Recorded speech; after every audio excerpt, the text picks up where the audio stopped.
You know, in sports, some moments, they're more than just a play. They're like a flashpoint, a single moment where an entire era just shifts. And if you're talking about the NFL, there's almost no better example of that than the catch. Wow, just listen to that.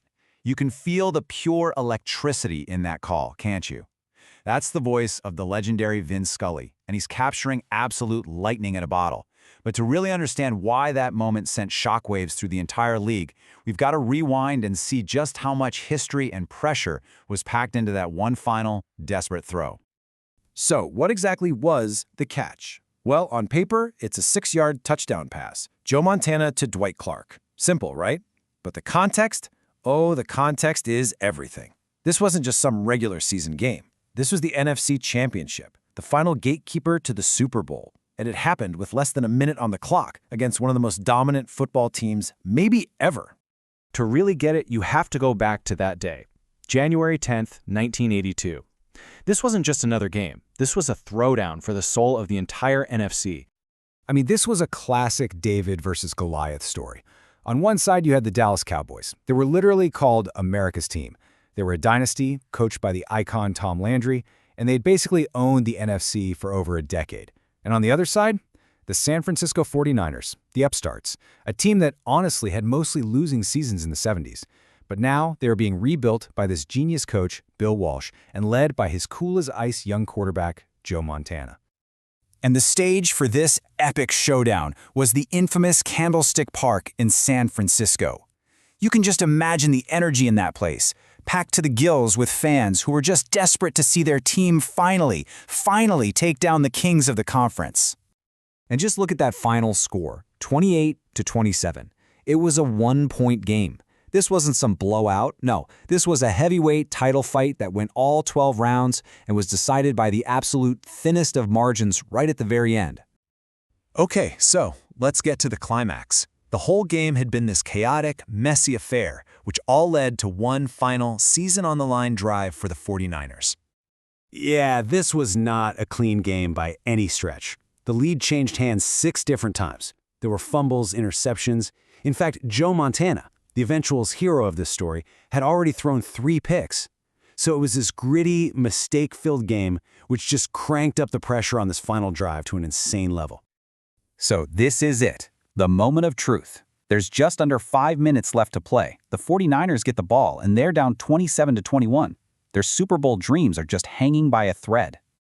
And to make it all so much worse, look where they're starting, deep in their own end of the field. They have to march 89 yards down the field against this legendary Cowboys defense, all while the clock is just bleeding away.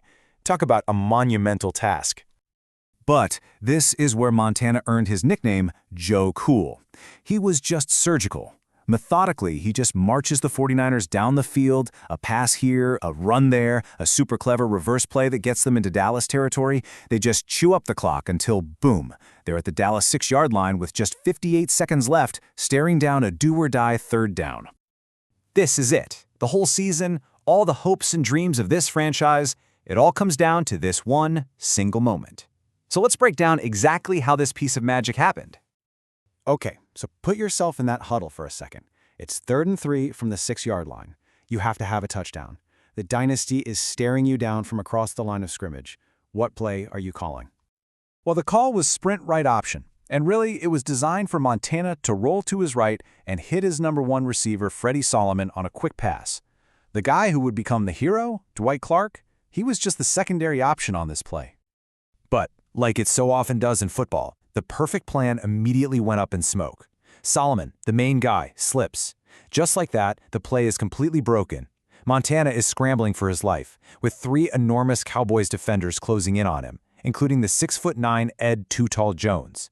He can't run, he's about to get crushed, so he just lofts the ball, a high floating pass to a spot way in the back of the end zone, where it looks like nobody could possibly get it. And that's when Dwight Clark just soars into the air and snags it with the very tips of his fingers. And what's so incredible to me is this quote from Montana himself. He never even saw the catch happen. He was on the ground after getting hit. He just threw the ball to a spot, trusting Clark would be there, and then he heard the crowd absolutely erupt and saw Clark's feet come down in bounds.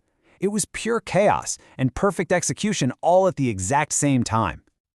But, and this is super important, the catch wasn't the final play of the game. After the extra point put the 49ers ahead, Dallas actually got the ball back. But the 49ers defense came up huge, forced a sack and a fumble, and finally sealed this historic win. And with that, everything changed. This wasn't just a win. It was the birth of a dynasty, and truly, the end of an entire era. I mean, just look at these numbers. They tell the whole story. Before this play, the 1970s belonged to the Dallas Cowboys. After this play, the 1980s belonged to the San Francisco 49ers.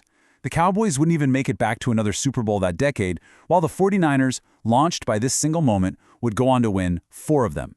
It was a complete and total power shift. And the legacy of this play is just immense. It kicked off one dynasty, it ended another, and it's always ranked as one of the greatest plays of all time. It was so big it even got sequels, The Catch 2 and The Catch 3. But maybe the wildest part of it all is that a 4-year-old kid was in the stands that day, a kid named Tom Brady, who later said that moment is what inspired his dreams of playing football. Crazy, right? And this little exchange on the field, man, it just says everything. Cowboys legend Ed Too Tall Jones walks up to Montana and says, "You just beat America's team," and Montana's reply is just all-time great trash talk. Well, you can sit at home with the rest of America and watch the Super Bowl. That right there, that is the passing of the torch. The catch was so much more than just a play. It's a story about desperation, about improvisation, and about the birth of a legend. It's proof that sometimes an entire generation of sports history can turn on one single incredible moment. So it makes you think, what's the greatest play you've ever seen?